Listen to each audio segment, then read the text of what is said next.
Hello students, as you all know previous class में हमने matters in our surrounding का जब इंट्रोडक्शन क्लास किया था तो हमने आपको बताया कि मैटर्स होते क्या हैं। तो हमने जाना कि matters are the things which have mass and occupy space occupy space जिनके पास मास हो और जो स्पेस ऑक्यूपाई करते हो हम उन्हीं को मैटर्स बोलते हैं। इन्हीं को हम मैटर्स बोलते हैं। Have mass and occupy space, जिनके पास मास होता है और जो स्पेस ऑक्यूपाई करते हैं हम उन्हीं को मैटर बोलते हैं। क्लियर है? तो हमने पिछले क्लास में बहुत सारी चीजों के बारे में डिस्कशन किया था, जिसमें पंच तत्वों के बारे में पढ़े थे कि जो एंशियंट इंडियन फिलोसफर्स थे उन्होंने ये कहा था कि कोई भी दुनिया का जो ऑब्जेक्ट है, थिंग है, मैटर है, वो 5 चीजों से मिलकर बना हुआ है ना। एयर, फायर, वाटर, अर्थ, स्काई, ये 5 चीजों से मिलकर बना हुआ है। लेकिन अब हम साइंटिफिक प्रूफ चाहते हैं और साइंटिफिकली जब प्रूफ किया गया तो पाया गया कि ऐसा कुछ भी नहीं है उन्होंने जो माना हुआ था। तो अब हम आज के क्लास में पढ़ने वाले हैं कि मैटर किन चीजों से मिलकर बना हुआ है। तो जनरली मैटर जो है ये पार्टिकल्स से मिलकर बना होता है और इसी से आज का क्लास का डिस्कशन स्टार्ट होता है। ओके, तो लेट्स स्टार्ट नाउ। कहता है topic, matter is made up of particles. Matter जो है ना, मैटर कोई भी ऑब्जेक्ट है, जैसे मान लीजिए यहां पर एक कैंडल बना देते हैं हम ना, अभी भी दिवाली बीते हुए है तो हम यहाँ पे कैंडल बना देते हैं। अब इस कैंडल को अगर हम ब्रेक करते हैं, तोड़ देते हैं, ये कैंडल क्या है? कैंडल क्या है? एक मैटर है, ये एक मैटर है। लेकिन अगर हम कैंडल को तोड़ देते हैं, इसको ब्रेक कर देते हैं, ब्रेक कर देते हैं, तो जैसे ही ब्रेक करेंगे ये छोटे छोटे छोटे छोटे पाउडर के रूप में आ जाएगा। ये छोटे छोटे पाउडर के रूप में आ जाएगा। ऐसा नो, बहुत छोटा छोटा पाउडर बन जाएगा, ये ढेर सारे पाउडर बन जाएंगे। अब हम इस पाउडर को भी ब्रेक करते हैं, तो तोड़ते तोड़ते तोड़ते माइक्रोस्कोप में रख के तोड़ेंगे। At last, at last a very tiny part will come. एकदम लास्ट में एकदम छोटा सा एक पार्ट आएगा, इसको तोड़ते तोड़ते, समझिएगा खूब बढ़िया से। एक कैंडल है, हमने इसको ब्रेक कर दिया तो ये पाउडर बन गया। उसके बाद हम इसे माइक्रोस्कोप में रख रख के तोड़ना स्टार्ट कर दिया, बहुत तोड़े, तो at last a very tiny part will come which can not be divided further, can not be divided further, जिसे हम आगे डिवाइड नहीं कर सकते हैं। A tiny part will come which cannot be divided further। अब हम इसे आगे डिवाइड नहीं कर सकते हैं, तो उसी टाइनी पार्ट को हम क्या बोलते हैं? पार्टिकल बोलते हैं। उसी टाइनी पार्ट को पार्टिकल बोलते हैं। पार्टिकल, पार्टिकल बहुत छोटा छोटा होता है, सब बहुत छोटा छोटा। किसी भी चीज को, ये स्टाइलस है, अगर हम इसे तोड़ेंगे ना, तो तोड़ के हम इसको ग्राइंड करके पाउडर के फॉर्म में लेके चलाएंगे, हम उसको और तोड़े और तोड़े, एट लास्ट हमें एक ऐसा पार्ट मिलेगा जिसे हम और नहीं तोड़ सकते हैं, तो उसी को हम क्या बोलते हैं? पार्टिकल बोलते हैं। पार्टिकल, क्लियर है ना? तो what is matter? Matter is made up of these tiny particles. इन्हीं छोटे छोटे छोटे छोटे टाइनी पार्टिकल से मिलके मैटर बना हुआ होता है। ओके ना? So every matter is composed of several similar repeating units.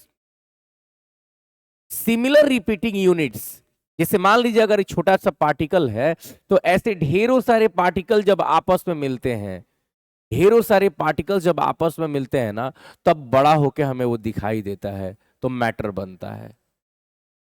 ये क्या है? सेवरल रिपीटिंग यूनिट्स हैं।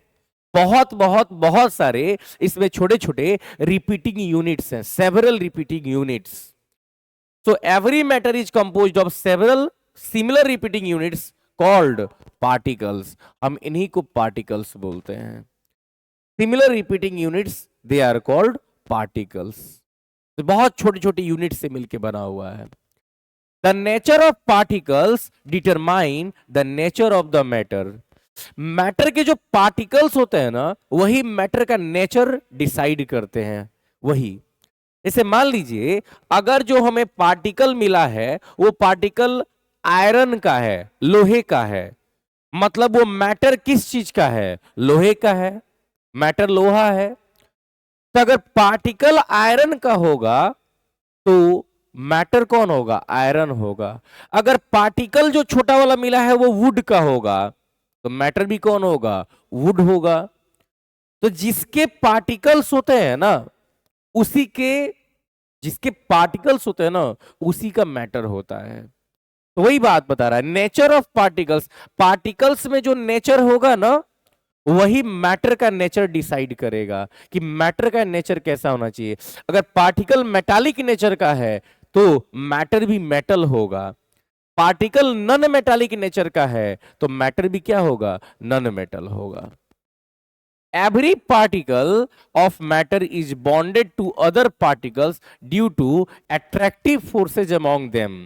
तो वही बात है, ये जो इतने सारे पार्टिकल्स आपस में आपको कंबाइन दिख रहे हैं, जैसे हमने कहा ना कि इसको तोड़ा जाएगा, तो आखिर तोड़ा जाएगा मतलब इसके पार्टिकल सब के सब मिल के नहीं इसे बनाए हैं जी।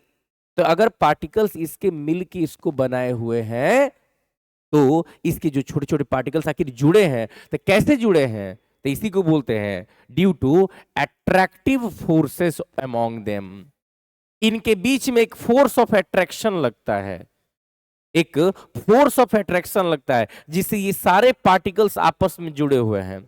जैसे आपके कॉपी का पन्ना है, अगर आप उसे ऐसे टीयर करोगे तो फट जाएगा, तो बता रहा है कि इसमें ढेर सारे पार्टिकल्स हैं। अगर हम उसे टीयर करेंगे, अगर हम ज्यादा फोर्स देंगे ना तो उसका फोर्स टूट जाएगा, वो फट जाएगा। जैसे दीवार में फोर्स बहुत ज्यादा होता है, तो देखिए स्ट्रांग है, आप मारिए मुक्के से, टूटेगा दीवार? नहीं टूटेगा, आपके फोर्स से ज्यादा फोर्स उसका है। तो मैटर के जो पार्टिकल्स होते हैं ना, उनके आपस में एक स्ट्रांग फोर्स ऑफ अट्रैक्शन होता है। And every particle of matter has its own energy to move. और हर पार्टिकल को अगर मूव करना है तो उसके पास अपनी खुद की एनर्जी है। जैसे सॉलिड अगर पार्टिकल होगा तो इसके पास कम एनर्जी है, लिक्विड है तो इसके पास क्या है? ज्यादा एनर्जी है, और गैस है इसके पास सबसे ज्यादा एनर्जी है। किसके पास कितनी एनर्जी होनी चाहिए? तो सॉलिड के पास सबसे कम एनर्जी है, लीस्ट। आप इसको नेग्लिजेबल बोल सकते हैं, नेग्लिजिबल बोल सकते हैं। लगभग इसके पास एनर्जी ना मात्र का होता है। एनर्जी होता तो भाग नहीं जाता। आपका घर देख रहे हो, अगर 10 साल पहले बना तो 10 साल से उसी तरह से टुकुर टुकुर ताक रहा है। अगर इसके पार्टिकल भागने वाले होते, सॉलिड के पार्टिकल, तो अब तक आपका घर का सारा पार्टिकल निकल के भाग गया रहता। नहीं ना भागता है ना। लिक्विड, इसमें लेस फोर्स होता है, लेस फोर्स ऑफ अट्रैक्शन होता है। लेकिन गैस में क्या होता है? सॉरी, अट्रैक्शन नहीं बोलते हैं, एनर्जी होता है। और गैस में क्या होता है? हाईएस्ट, सबसे ज्यादा एनर्जी गैस में होता है। इसलिए देखते हैं हवा बहते रहती है, क्योंकि उसके पास, पार्टिकल्स के पास एनर्जी बहुत ज्यादा है। कौन सी एनर्जी जी? काइनेटिक एनर्जी बोलते हैं इसको, काइनेटिक एनर्जी बोलते हैं इसको, काइनेटिक एनर्जी। आज पढ़ेंगे हम लोग एनर्जी के बारे में लास्ट में। तो for example when we dissolve salt in water, जब हम नमक को पानी में घुलाते हैं, the particles of salt get into the spaces between particles of water. तो ये जो पार्टिकल्स हैं सॉल्ट के ना, ये उसके अंदर जाके उसके स्पेस में अपना अपना जगह ले लेते हैं। अब क्या कहना चाहते हैं इसको सुनिए। कहना ये है, ये एग्जाम्पल आगे भी आएगा तो दोबारा नहीं बताएंगे, ठीक है ना, इसलिए अच्छे से समझ लीजिए। यहां पर कहने का मतलब ये है कि बुक कहता है कि अगर मान लीजिए कि ये एक ग्लास है, अभी नहीं है, ये एक ग्लास है, ठीक है ना, ये एक ग्लास हो गया, ग्लास गिर जाएगा, कोई बात नहीं। इसमें हमने पानी भर दिया, यहां तक हमने वाटर भर दिया, देख रहे हैं, हमने वाटर भर दिया, दिस इज वाटर। अब हम इसमें ना हाफ चम्मच सॉल्ट मिलाते हैं, हाफ चम्मच सॉल्ट मिलाते हैं।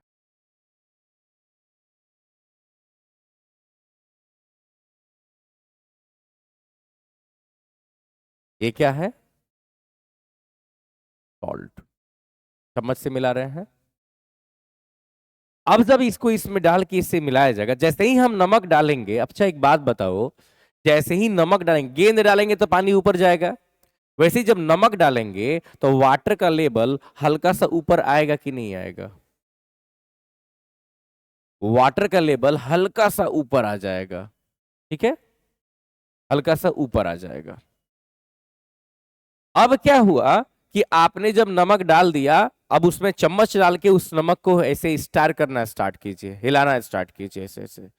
तो जैसे आप उसको मिलाना स्टार्ट करेंगे, मिलाते मिलाते मिलाते मिलाते एक समय ऐसा आएगा कि जो पानी ऊपर गया था ना यहां तक, व्हाइट वाले लेवल तक, ये धीरे धीरे धीरे धीरे कम होने लगेगा, और कम होके फिर ये ओल्ड वाला लेवल आ जाएगा, फिर से वो यहीं पर आ जाएगा। तो क्या हुआ, नमक इसका मतलब गायब हो गया?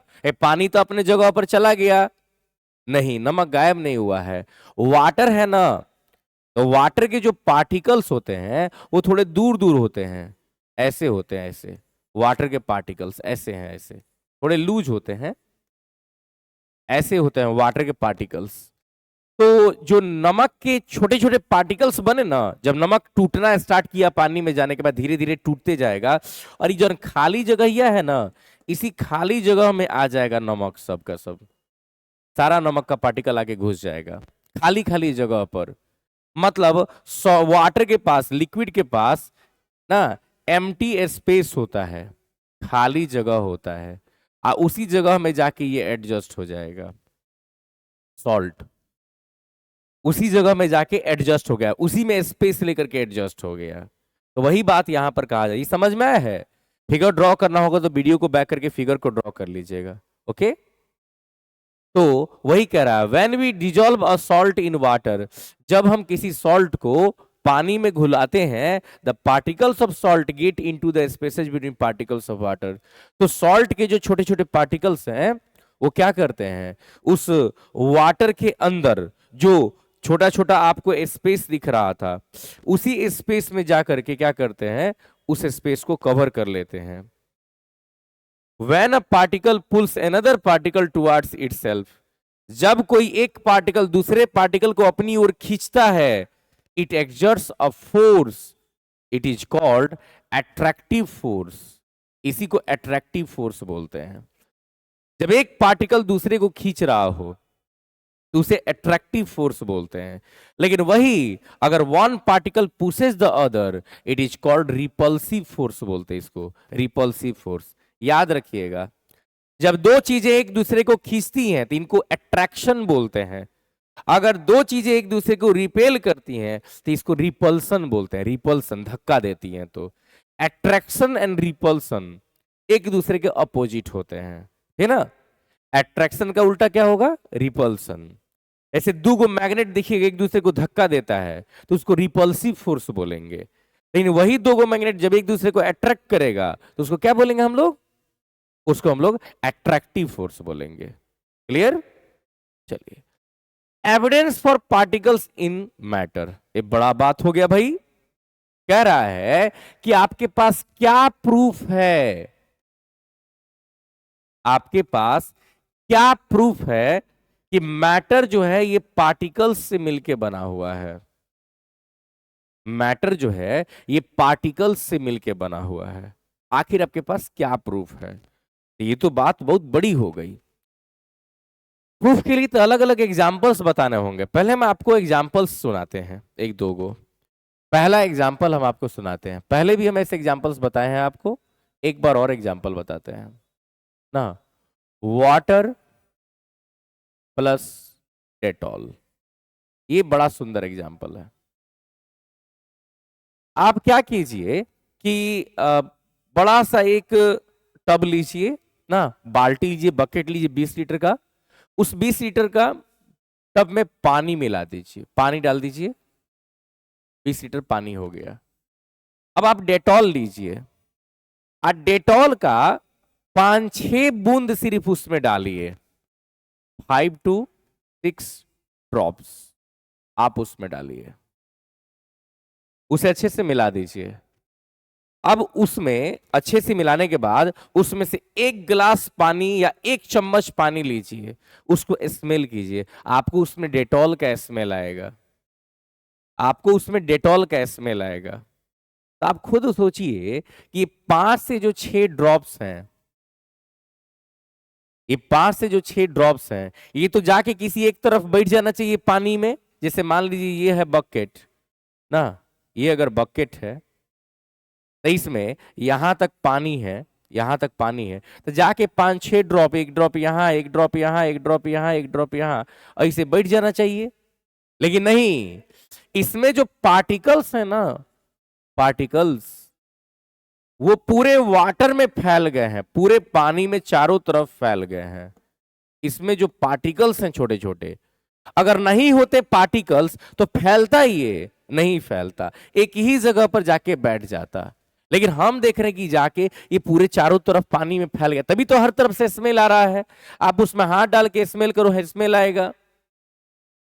तो मैटर जो है वो छोटे छोटे पार्टिकल से मिलके बना हुआ है, और इसी कारण मैटर छोटे छोटे पार्टिकल से मिलके बना हुआ है, और इसी कारण से है ना हम कहते हैं कि हम मैटर जो है ना, ये बहुत अट्रैक्शन फोर्स, रिपल्सन फोर्स सब रखा हुआ है, अंदर स्पेस रखा हुआ है।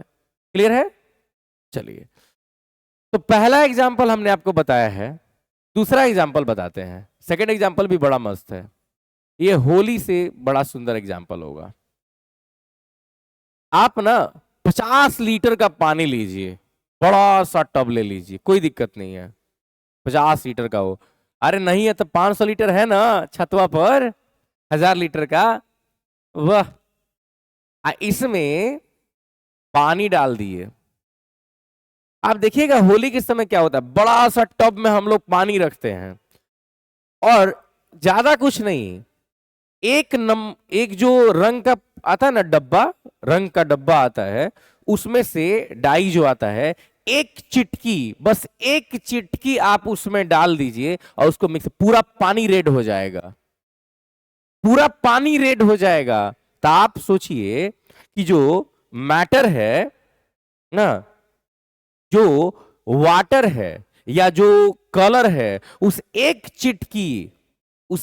चिटकी कलर में, डाई में कितना कलर है, कितने पार्टिकल्स हैं कि पूरे पानी को रेड कर दिए।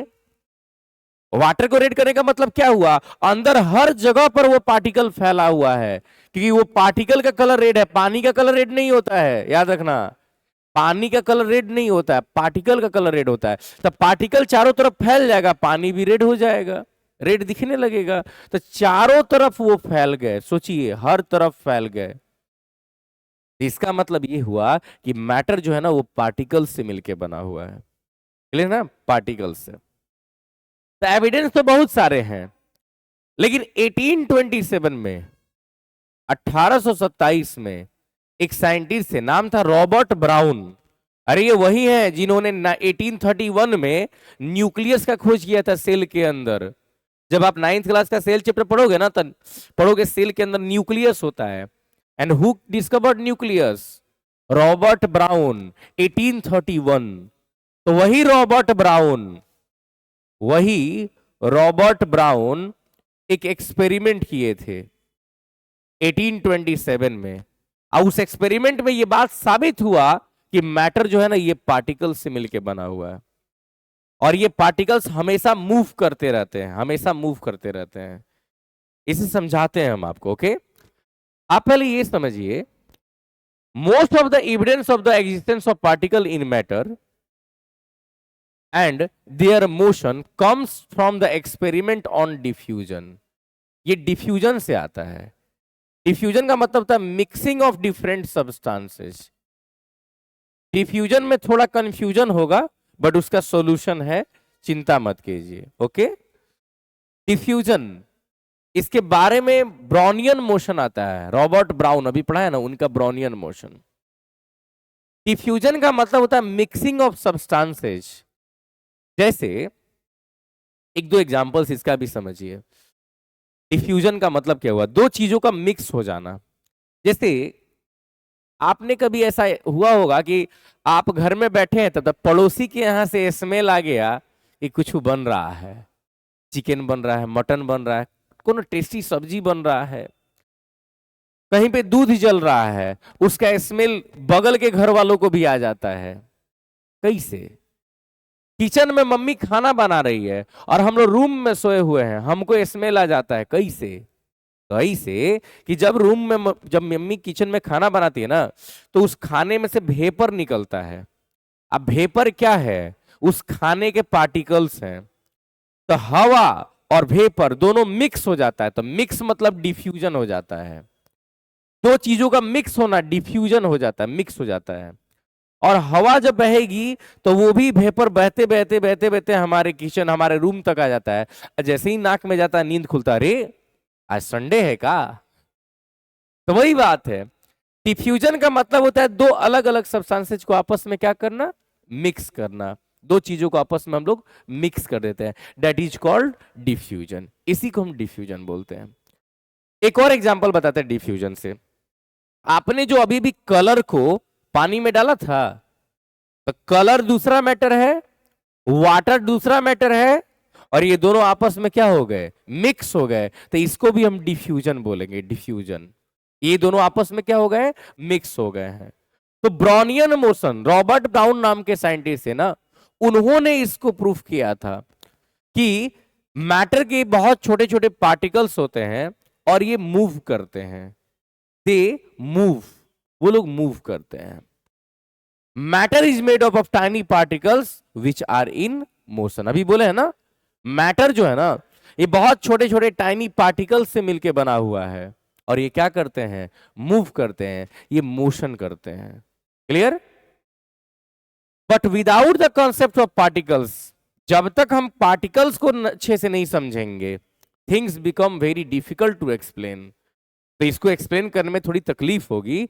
All matter is made of tiny particles which are constantly moving, क्योंकि हम जानते हैं कि जितने भी पार्टिकल्स हैं, जितने भी मैटर हैं, ये लगातार कंटिन्यूअस ये मूव कर रहे हैं। पार्टिकल्स, टाइनी पार्टिकल्स, ये लगातार मूव कर रहे हैं, कॉन्स्टेंटली मूविंग। तो भैया हमको पहले पार्टिकल समझना होगा कि आखिर पार्टिकल है कौन। भाई तुम कौन हो? तो पहले हम इनको समझते हैं। तो ब्राउनियन मूवमेंट या ब्राउनियन मोशन भी बोलते हैं, इसलिए और मोशन डाले हैं। रॉबर्ट ब्राउन नाम के साइंटिस्ट थे। 1827 में उन्होंने एक एक्सपेरिमेंट किया। एक्सपेरिमेंट की बात बाद में करते हैं, पहले हम आपके डेली लाइफ से एग्जांपल देते हैं। आपने ऐसा कुछ सिचुएशन देखा होगा, यहां पानी है, पानी, वाटर, और ये भैया जी उसमें इंक डाल रहे हैं। देखिए इंक डालते ही वो कैसे मोशन में आ जा रहा है, देख रहे हैं मोशन में कैसे आ रहा है? इधर से फैल रहा है, फिर इधर से फैल रहा है, फिर इधर से फैल रहा है, इधर से फैल रहा है, देख रहे हैं? फैल रहा है ना? तो इसका मतलब ये हुआ कि ये जिस चीज में इसको डाला गया है वो मोशन में है, उसके पार्टिकल्स चल रहे हैं। देखिए ना, हवा के पार्टिकल्स चलते हैं, मोशन में रहते हैं, वैसे ये लिक्विड के पार्टिकल्स भी मोशन में हैं। ये लिक्विड के पार्टिकल्स में, ये आपने देखा होगा। एक और एग्जांपल देखिए, हमने यहां पे नमक डाला, और नमक डाले देख रहे हैं कैसे मिक्स हो रहा है? मिक्स हो रहा है। मतलब ये जो वाटर है ना, ये जो वाटर है, पानी है, जिसमें हम नमक को मिक्स कर रहे हैं, सॉल्ट को मिक्स कर रहे हैं, ये जो वाटर है, इसके सारे पार्टिकल्स दे आर मूविंग। इसके पार्टिकल्स क्या कर रहे हैं? मूव कर रहे हैं। और उसी के साथ साथ नमक के पार्टिकल्स भी मूव करने लगे। यस और नो? चलिए यहां देखिए, ऐसे ही मोशन होता है, एक इधर जाता है, एक इधर जाता है, एक इधर जाता है। इसका नाम है जिगजैग मोशन। इसका नाम है जिगजैग मोशन बोलते हैं, जिगजैग मोशन। जिगजैग मोशन बोलिए चाहे जिगजैग मूवमेंट बोलिए, तो zigzag motion, I mean zigzag movement करते हैं।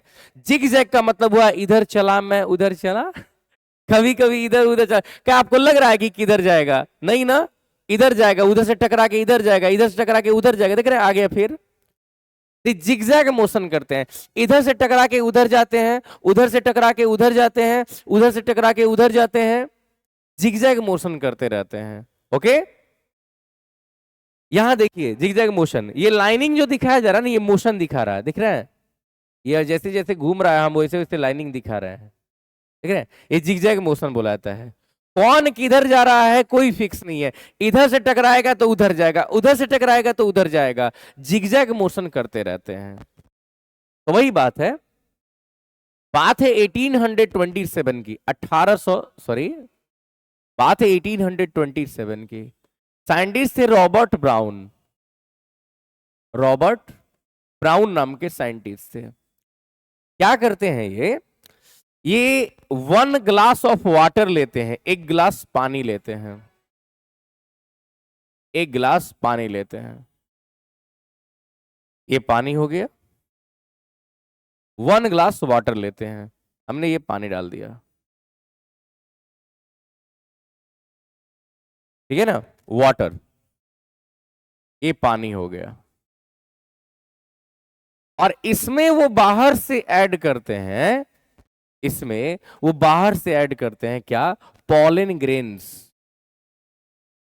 पॉलन ग्रेन्स ऐड करते हैं, पॉलन ग्रेन्स ऐड करते हैं। अब आपके दिमाग में आ रहा होगा ये पॉलन ग्रेन्स क्या होते हैं, हाँ 8 क्लास में पढ़े होगे, थोड़ा सा समझा देते हैं पॉलन ग्रेन्स क्या होते हैं।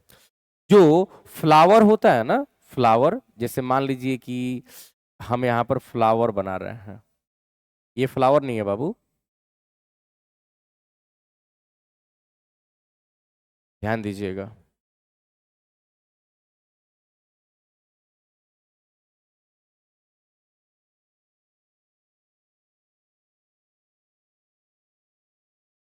ये फ्लावर हो गया, क्लियर। तो फ्लावर में जो होता है ना, ये जिसको हम प्लस प्लस लिख रहे हैं ना, ये फीमेल पार्ट है, फीमेल पार्ट। और फ्लावर में ये जो है ना माइनस माइनस, ये मेल पार्ट है। तो इसके अंदर, इसके अंदर है ना, जो ये है ना, ये इसके भीतर जब हम इसको काटेंगे ना, जब इसको काटेंगे तो हम देखेंगे ऐसे छोटे छोटे पार्टिकल्स होते हैं, पार्टिकल्स, छोटे छोटे पार्टिकल्स होते हैं इनके भीतर, छोटे छोटे पार्टिकल्स होते हैं। इन्हीं पार्टिकल्स को हम पॉलन ग्रेन्स बोलते हैं, पॉलन ग्रेन्स बोलते हैं। इन्हीं पार्टिकल्स को हम पॉलन ग्रेन्स बोलते हैं। यही पार्टिकल्स जब यहां से निकल के इसमें जाते हैं ना, तो फ्लावर में फ्रूट बनने लगता है। 8 क्लास में रिप्रोडक्शन चैप्टर में गुरुजी पढ़ाए होंगे, फ्लावर से फ्रूट बनने लगता है, तो उसी को बोलते हैं पॉलन ग्रेन्स, पॉलन ग्रेन्स। तो रॉबर्ट ब्राउन ने उसी पॉलन ग्रेन को इसके अंदर डाला था, ये पॉलन ग्रेन डाल दिया गया। पॉलन ग्रेन की खूबी है कि पानी में, पेंदी में नहीं बैठता है, ये नहीं कि जैसे आप बालू डालिएगा तो जाके पेंदी में बैठ जाएगा ना, पॉलन ग्रेन पेंदी में नहीं बैठता है, नीचे जाके नहीं बैठता है, वो आराम से ऊपर ही घूमते रहेगा। अब ये इसको ऑब्जर्व करना स्टार्ट किए कि भाई ये क्या है, अब इसको ऑब्जर्व करना स्टार्ट किए। तो ये जब ऑब्जर्व किए तो क्या पाते हैं कि ये मूव कर रहा है। एक पार्टिकल को अगर हम ले लें तो देखा रहा था ये मूव कर रहा है, ये ऐसे मूव कर रहा था, ऐसे मूव कर रहा था, तो इसको बोलते हैं zigzag movement, zigzag motion बोल दीजिए, जिगजैग मोशन बोलते हैं। जो इधर उधर चलते हैं ना उनको जिगजैग मोशन बोलते हैं। इससे 2 बात कंफर्म हो गया, पहला कि ये जो मैटर ये पार्टिकल्स से मिलकर बना हुआ है, और दूसरा कि पार्टिकल्स हमेशा मोशन करते रहते हैं।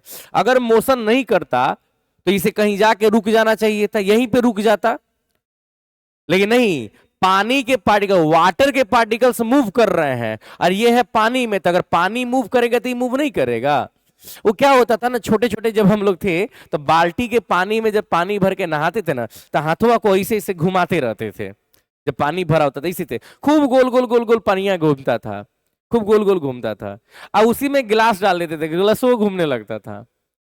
तो पानी घूम रहा है कि गिलास घूम रहा है, पानी घूम रहा है, वाटर घूमता है, ग्लास उसके हेल्प से घूम रहा है।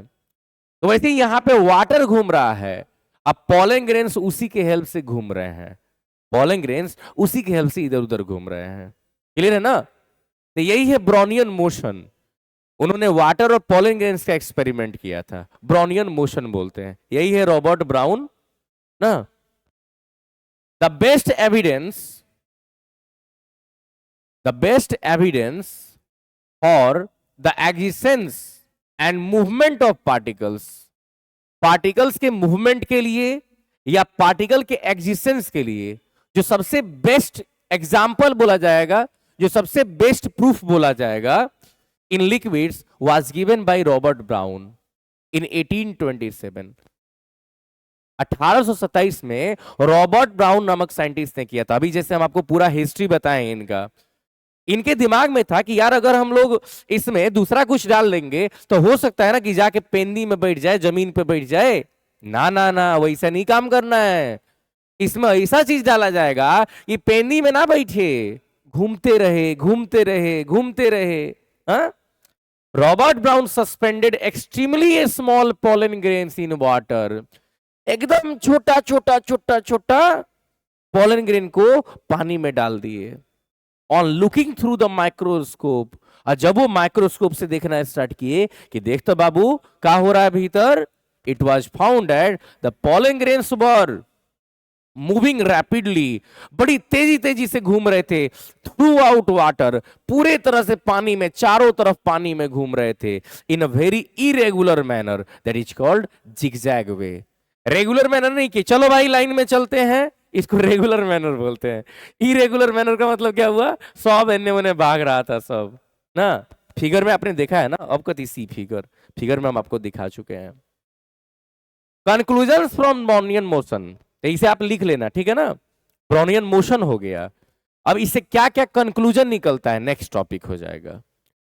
कंक्लूजन्स फ्रॉम ब्राउनियन मोशन, पूछा जाता है क्वेश्चन कि ब्राउनियन मोशन से क्या क्या कंक्लूजन निकाला गया है, क्या क्या प्रूफ निकाला गया है। तो the existence of Brownian motion ना गिव्स टू कंक्लूजन्स, दो कंक्लूजन्स देते हैं। एक है the matter is made up of tiny particles, matter जो वो एकदम टाइनी पार्टिकल से, छोटे छोटे पार्टिकल से मिलके बना हुआ है। And the particles of matter are continuously moving, और मैटर के जो पार्टिकल्स हैं वो लगातार घूम रहे हैं, कंटिन्यूअस घूम ही रहे हैं। ओके, मैटर के पार्टिकल्स। इसीलिए हम लोग कहते हैं कि दो कंक्लूजन्स मिलते हैं हमको ब्राउनियन मोशन से। तो अगर कोई भी क्वेश्चन पूछता है कि what are the conclusions we have got from the Brownian motion, then what will we answer? We will answer that Brownian motion gives us two conclusions about the particles of matter, that matter is made up of two particles, true particles, very very tiny particles, and again those particles are moving continuously in a zigzag manner, not in a regular way. They are moving in irregular way, irregular manner में वो घूम रहे हैं। Okay, energy बड़ा fine topic आया है, लिखें energy.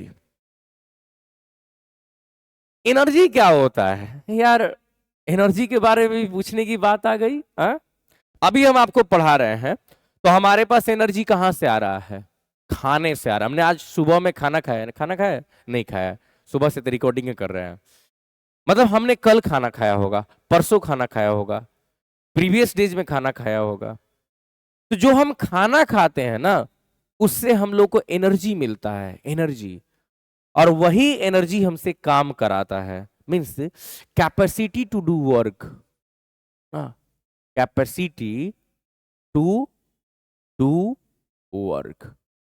दुनिया में कोई भी चीज अगर काम करेगा तो उसको एनर्जी चाहिए। कैपेसिटी टू डू वर्क, दुनिया में कोई भी चीज अगर काम करेगा तो उसको एनर्जी चाहिए। हम काम कर रहे हैं तो हमको एनर्जी चाहिए। देखिए तो आपके घर में पंखा लगा हुआ है, कहीं तो पंखा चलो तो चला, नहीं चला। लेकिन जब आप इलेक्ट्रिसिटी को ऑन करते हो तो जब उसको इलेक्ट्रिकल एनर्जी मिलता है तो चलता है, तब काम करता है। बिना एनर्जी का काम करेगा? नहीं करेगा। बिना एनर्जी के काम कर ही नहीं सकता है।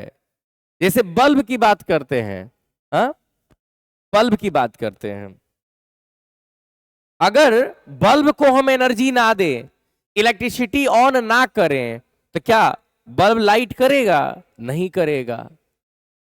तो दुनिया में कोई भी चीज तभी काम करती है जब उसके पास क्या हो बाबू? एनर्जी हो। जब उसके पास एनर्जी होता है, the capacity to do work is called energy. हम इसी को एनर्जी बोलते हैं। अब एनर्जी के दो टाइप्स होते हैं, एनर्जी के दो टाइप्स होते हैं। एक होता है पोटेंशियल एनर्जी और एक होता है काइनेटिक एनर्जी। पोटेंशियल एनर्जी और एक होता है काइनेटिक एनर्जी। काइनेटिक एनर्जी, दो तरह की एनर्जी होती है। पोटेंशियल एनर्जी का मतलब हो गया एक ऐसी एनर्जी जो रेस्ट के कारण होती है, रेस्ट के कारण होती है, हाइट के कारण होती है, हाइट के कारण होती है ना। लेकिन काइनेटिक एनर्जी जो होता है ना, ये मोशन के कारण होता है, मोशन के कारण होता है। मतलब दो तरह की एनर्जी होती है। कैपेसिटी टू डू वर्क, काम करने की क्षमता, जितनी काम करेंगे उतना एनर्जी चाहिए, जितना एनर्जी होगा उतना काम करेंगे। मान लीजिए एक छोटा सा एग्जांपल बताते हैं आपको। आपके वो मजदूरों की जरूरत थी, आपने क्या किया, कहीं से मजदूर लेके आए, एगो मजदूर लेके आए कि चल बाबू हमारे घर पे ना तनका काम है कर दो। तनका का 4-5 दिन का काम है कर दो। तो वो आया मजदूर, फिर क्या हुआ, आपने उससे घर के बाहर काम कराना स्टार्ट कर दिया, सुबह से लेके आप शाम तक काम करवाए और बोले कि जाके सो जाओ। उसने बोला मालिक खाना। आपने कहा हाँ हाँ हाँ तुम्हारे लिए आज स्पेशल व्यवस्था है। आप बिस्किट लेके आए, एक पैकेट बिस्किट लाए, 2 बिस्किट निकाल के उसको दे दिए, ले खा ले सो जा। वो काम करना चालू कर, सो गया। क्या करता, सोचता कि भाई मालिक के पास आज लगता है कुछ नहीं है, सो गया। फिर सुबह उठा, 2 बिस्किट खिलाया आपने और काम कराना स्टार्ट। फिर दिन भर काम किया, फिर शाम को खाना मांगा, फिर आपने 2 बिस्किट खिला दिया। क्या अब उसको एनर्जी मिल पाएगा? नहीं मिल पाएगा। जितना एनर्जी होगा उतना काम होगा, जितना एनर्जी होगा उतना काम होगा। लेकिन ये एनर्जी दो तरह का होता है। पहली एनर्जी होती है पोटेंशियल एनर्जी, जो रेस्ट और हाइट के कारण, इन सभी चीजों के कारण आती है। जैसे आपके घर में कोई बुक अभी रखा हुआ होगा टेबल पर ना, वो अभी पोटेंशियल एनर्जी अपने पास रखा हुआ है। लेकिन काइनेटिक एनर्जी, अगर कोई चीज मोशन में है ना, तो किसी को बोलना हो कि उसके पास कितनी एनर्जी है, तो आप कहना कि काइनेटिक एनर्जी है। तो पोटेंशियल एनर्जी और काइनेटिक एनर्जी दो तरह का एनर्जी होता है। पहले पढ़ते हैं पोटेंशियल एनर्जी को। The energy, the energy, energy नानू बाबू, energy, the energy due to, यार गलती मत करो, ड्यू टू रेस्ट, वह एनर्जी और जो रेस्ट के कारण होती है। अगर कोई भी ऑब्जेक्ट रेस्ट में है ना, अगर कोई भी ऑब्जेक्ट रेस्ट में है, आराम से बैठा हुआ है, जैसे यहां टेबल है, यहां ये पैनल है, रेस्ट में है ना, मोशन कर रहा है का, देखिए तो कहीं घूम गया, जाके क्लास के पीछे बैठ गया है, नहीं ना। तो कोई भी चीज अगर रेस्ट में है ना, तो उसके पास पोटेंशियल एनर्जी है। जैसे आप अभी रेस्ट में आराम से बैठ के हमारा वीडियो देख रहे हैं, तो आपके पास में कौन सी एनर्जी है? पोटेंशियल एनर्जी है। क्लियर है कि आप रुके हुए हैं, दौड़ते दौड़ते दौड़ते दौड़ते देखते, तो आपके पास में कौन सी एनर्जी होती? काइनेटिक एनर्जी होती। The energy due to rest, due to height, ये एनर्जी हाइट के कारण भी होता है। जितना ही हाइट पर जाएंगे उतना ही पोटेंशियल एनर्जी हाई होगा। Change in position, change in position, जिस किसी ऑब्जेक्ट का जितना ही पोजीशन चेंज करेंगे उसके पास उतनी ही ज्यादा पोटेंशियल एनर्जी होती है। जैसे एक गुलेल है, गुलेल देखे हो, वो खींच के मारा जाता है, तो गुलेल को थोड़ा सा खींचेंगे और ज्यादा खींचेंगे, तो जब गुलेल को थोड़ा सा खींचेंगे ना तो उसके पास कम का एनर्जी जाएगा। लेकिन अगर गुलेल को ज्यादा खींचेंगे ना, ज्यादा चेंज इन पोजीशन, पहले यहां था अब यहां ला दिए, जब पोजीशन में ज्यादा चेंज होता है ना तो उस समय में ज्यादा पोटेंशियल एनर्जी आता है। तो पोटेंशियल एनर्जी अगर आपसे कोई पूछता है कि व्हाट इज पोटेंशियल एनर्जी, तो आप कहना the energy due to rest, due to height, due to change in position, सबको हम पोटेंशियल एनर्जी बोलते हैं। इसका फॉर्मूला होता है इसको फाइंड करने के लिए, हाँ, एक फॉर्मूला होता है कि potential energy is equals to M G H. ये पोटेंशियल एनर्जी का फॉर्मूला होता है। यहां एम जो है ना, ये मास है ऑब्जेक्ट का जिसका आपको निकालना है पोटेंशियल एनर्जी। जी जो है ना, ये ग्रेविटी है, ग्रेविटी है। इसे आप राउंड फिगर में 10 ले सकते हैं, ऐसे 9.8 मीटर पर सेकेंड स्क्वायर होता है। आप चाहें तो इसको 10 मीटर पर सेकेंड स्क्वायर लिख सकते हैं एज फॉर एग्जांपल, जल्दी कैलकुलेशन करने के लिए, हालांकि लिखना नहीं चाहिए। और एच जो है ना, ये हाइट है, ये हाइट है ना। तो फॉर्मूला क्या है एनर्जी का, पोटेंशियल एनर्जी का, M G H. Potential energy का फॉर्मूला है क्या है, एम जी एच। एम मतलब मास, जी मतलब ग्रेविटी, और एच मतलब हाइट। जैसे मान के चलिए, अगर हम एक छोटा सा एग्जांपल यहीं पर दें, ये हमारा ग्राउंड है, ये हमारा ग्राउंड है, और यहां से 10 मीटर ऊपर, 10 मीटर ऊपर एक गेंद है। इस गेंद का मास है 3 kg, इसका मास है 3 kg। हमसे कहा गया कि बताइए इसके हाइट के कारण, इसके हाइट के कारण इसके पास कितनी एनर्जी है। हम कहेंगे चलिए एक काम करते हैं, हाइट कितना है 10, मास है 3, तो पोटेंशियल एनर्जी का फॉर्मूला होता है एम जी एच। तो एम कितना हो जाएगा 3, जी कितना हो जाएगा, चलिए आपके लिए थोड़ा देर के लिए 10 मान लेते हैं, और एच कितना हो जाएगा 10, तो कितना हो गया 300 जूल्स। एनर्जी का ऐसा यूनिट जूल्स होता है। कोई पूछे इसके पास कितनी एनर्जी है, तो हम कहेंगे 300 जूल एनर्जी है उसके पास। कितना है 300 जूल एनर्जी है उसके पास।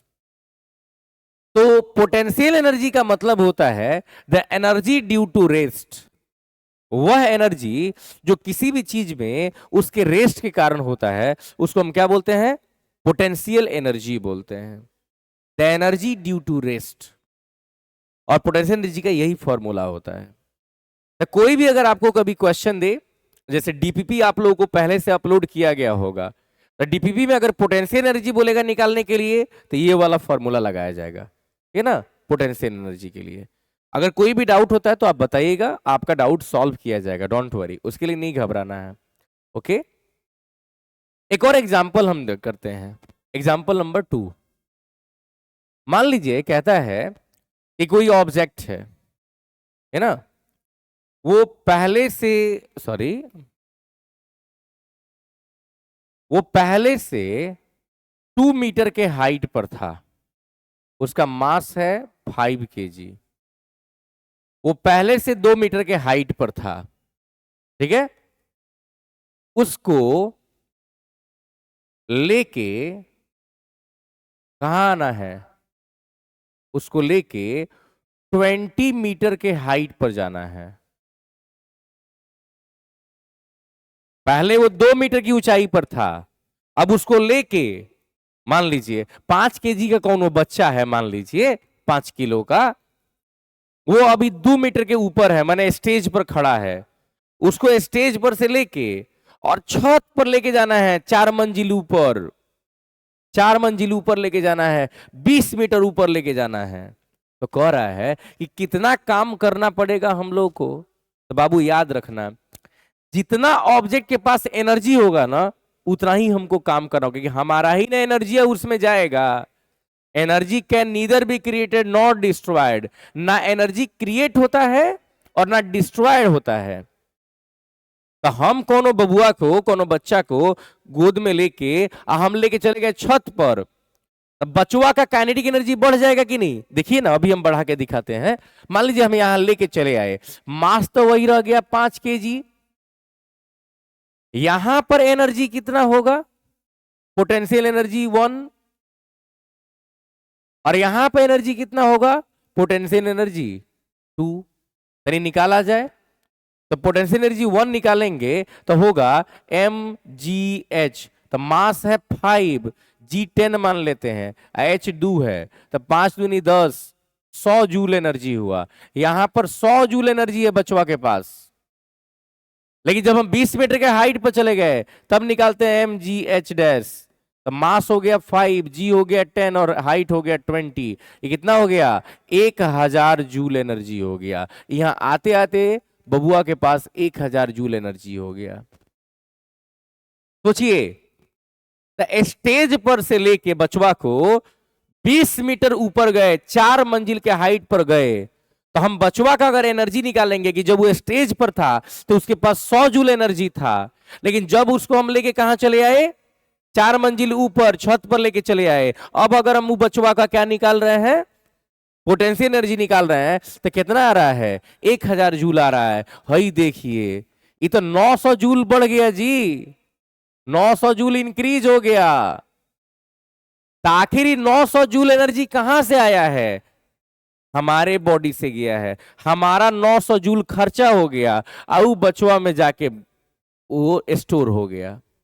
एनर्जी एक बॉडी से दूसरी बॉडी में ट्रांसफर होती है, एनर्जी एक बॉडी से दूसरी बॉडी में ट्रांसफर होती है। तो वही बात है, देख रहे हैं? तो पोटेंशियल एनर्जी कितना हेल्प कर दिया हम लोग को एनर्जी निकालने में। इसीलिए ना, अगर मान लीजिए कि 3 मंजिल पर आपके घर बन रहा है, 2 मंजिल पर घर बन रहा है, छत पर ईटा रखना है, हटाओ ना, छत पर ईट रखना है, और 2 ट्रैक्टर ईट लाके आप घर के बाहर रखे हो, तो कोनो मजदूर को लेके आओगे तो क्या करता है? ईटवा उठा उठा के छत पर ले जाकर रखता है, तो उसकी एनर्जी खर्च होती है। और वो एनर्जी जाती कहां है? ब्रिक्स में, क्योंकि ईटवा को ले जाके छत पर रख रहा है तो खर्चा नहीं होगा। चल के जा रहा है तो खर्चा नहीं होगा, चढ़ के जा रहा है तो खर्चा नहीं होगा। इसीलिए ना उसका एनर्जी खर्चा हो जाता है, शाम तक एकदम थक हार जाता है, एकदम मलुआ जाता है कि हटाओ रे, पूरा एनर्जी हमारा खर्चा हो गया। यस और नो? तो वही बात है, पोटेंशियल एनर्जी इसी को बोलते हैं। पोटेंशियल एनर्जी के लिए mgh यूज किया है, mgh, इसी को पोटेंशियल एनर्जी बोलते हैं। क्लियर है ना? काइनेटिक एनर्जी, काइनेटिक एनर्जी क्या होता है? बड़ा सुंदर चीज है काइनेटिक एनर्जी ना, इसको भी समझा जाए। बोलते हैं the energy due to motion, the energy due to motion. अगर कोई भी चीज मोशन में है तो उसके पास में काइनेटिक एनर्जी है, और अगर वो ऑब्जेक्ट रेस्ट में है तो उसके पास में क्या है? पोटेंशियल एनर्जी है। तो अगर वो मोशन में है तो काइनेटिक एनर्जी, और अगर वो रेस्ट में है तो पोटेंशियल एनर्जी। इसका क्या होता है फॉर्मूला? इसका फॉर्मूला होता है 1/2 mv²। क्या है पता है? देखिए, मास तो चाहिए ही चाहिए, कौन ऑब्जेक्ट चल रहा है, अभी मैंने वेलोसिटी। ए बबुआ, मान लो हम कह रहे हैं कि ऑब्जेक्ट मोशन में है, तो अगर वो मोशन में रहेगा तो वेलोसिटी कुछ ना कुछ रहेगा कि नहीं? अगर मान लो कोई कहता है नहीं नहीं उसके पास तो वेलोसिटी है ही नहीं, तो वेलोसिटी मान लो 0, तो निकालो ना कितना काइनेटिक एनर्जी होगा, निकालो काइनेटिक एनर्जी। 1/2 mv², तो 1/2 मास है 100 किलो, वेलोसिटी है 0 का स्क्वायर, 0 आ गया। माने काइनेटिक एनर्जी कितना है? 0 जूल है। काइनेटिक एनर्जी एकदम खत्म है। ए भाई, वेलोसिटी 0 कह रहे हो, तो वेलोसिटी 0 का मतलब क्या हुआ? ऑब्जेक्ट रेस्ट में है, रेस्ट के ऑब्जेक्ट का काइनेटिक एनर्जी होगा? नहीं होगा। काइनेटिक एनर्जी तब होगा जब ऑब्जेक्ट किसमें होगा? मोशन में होगा। जब तक ऑब्जेक्ट मोशन में नहीं जाएगा तब तक उसके पास काइनेटिक एनर्जी नहीं होगा। तो काइनेटिक एनर्जी कोई बोलेगा निकालने के लिए तो 1/2 mv² फॉर्मूला का यूज किया जाएगा। ये सब हम लोग प्रूफ करेंगे वर्क एंड एनर्जी चैप्टर में, फिजिक्स में, ठीक है ना। वर्क एनर्जी चैप्टर फिजिक्स में पहले मोशन पढ़ना है, फिर forces and laws of motion पढ़ना है ना, फिर उसके बाद में ग्रेविटेशन पढ़ना है, फिर थ्रस्ट एंड प्रेशर पढ़ना है, तब वर्क एंड एनर्जी पढ़ना है। 5वां चैप्टर है, सब प्रूफ किया जाएगा इस सब फॉर्मूला को, ठीक है। चलिए, तो the energy due to motion 1/2 mv²। मान लीजिए हमसे कहता है कि एक कार है, एक कार है, वाह कार तो मस्त है, ई हो गया कार। कार का ड्राइवर बीमार, एकदम कार को भगाया जा रहा है, भगाया जा रहा है, वेलोसिटी है कितना, लगभग मान के लिए 40 मीटर पर सेकेंड। कार का वजन विथ ड्राइवर मान लेते हैं लगभग 1200 केजी। 1200 केजी का कार है ड्राइवर के साथ, और ये 40 मीटर पर सेकंड के स्पीड में भागे जा रहा है। तो देखिए तो तनी इसका काइनेटिक एनर्जी निकाला जाए, 1/2 mv²। तो क्या हो जाएगा 1/2, मास हो जाएगा 1200 केजी, v² 40 × 40 हो जाएगा, 2 से कट गया 600 बार में ना, तो हो जाएगा 600 इंटू 4 जा 1600, 16 6 जा 96 पर 4 जीरो, वाह जी वाह, 9,60,000 जूल। अगर आप चाहो तो इसे लिख सकते हो कितना, 9.6 × 10⁵ जूल। ये देख रहे हैं, और वो 1200 केजी का गाड़ी 40 मीटर पर सेकंड के स्पीड में भाग रहा है, 9,60,000 जूल एनर्जी उसके पास है, तब ना इतना तेज भाग रहा है। एनर्जी ना रहेगा तब कहां से आया एनर्जी?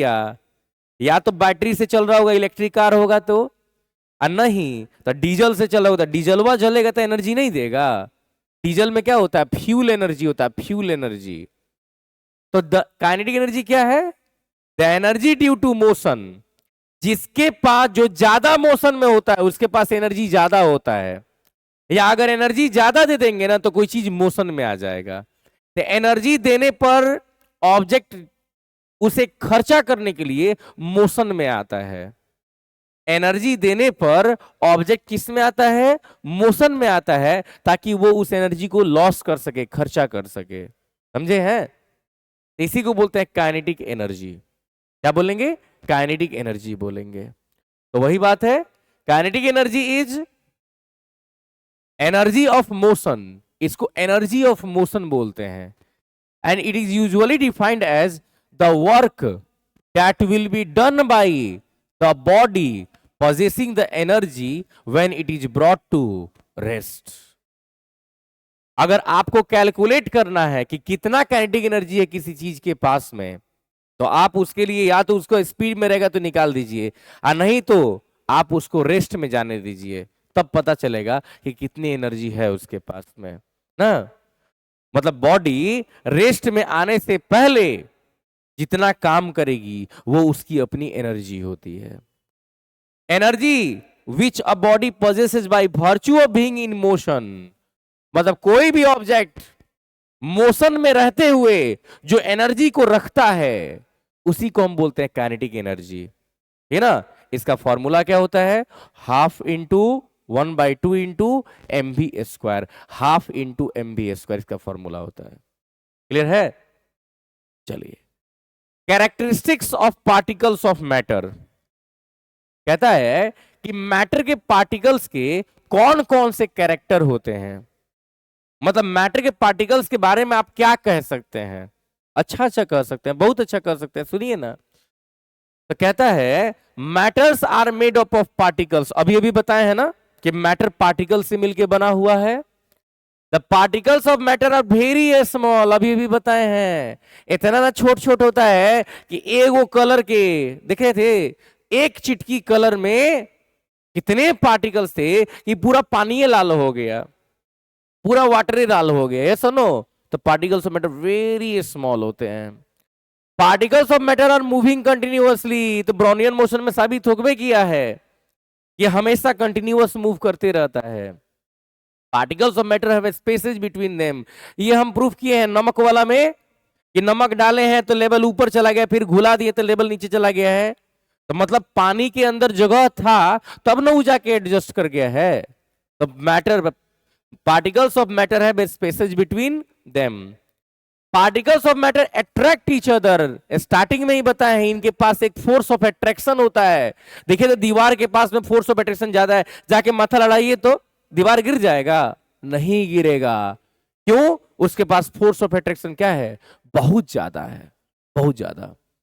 ओके, तो फोर्स ऑफ अट्रैक्शन होता है। देखिए यहां पे फोर्स ऑफ अट्रैक्शन ज्यादा है, हवा के पास कम है, दिख रहे हैं? हवा के पार्टिकल्स हट जा रहे हैं, लेकिन इसके पार्टिकल्स, अब हम इस पे मारे तो हाथों में चोट लगेगा। हाँ? क्या है कि सॉलिड है, ये हटेगा नहीं। इसे हवा में कर रहे थे, देख रहे हैं हवा के पार्टिकल्स हट जा रहे हैं, हमारा हाथ चला जा रहा है। ओके, इसी को बोलते हैं फोर्स ऑफ अट्रैक्शन। तो रहने दीजिए, आज के लिए काफी है। अगले लेक्चर में हम लोग पढ़ते हैं बहुत इंपॉर्टेंट टॉपिक्स, इन सभी कैरेक्टरिस्टिक्स को डिफाइन करेंगे एक एक करके। Okay, thank you.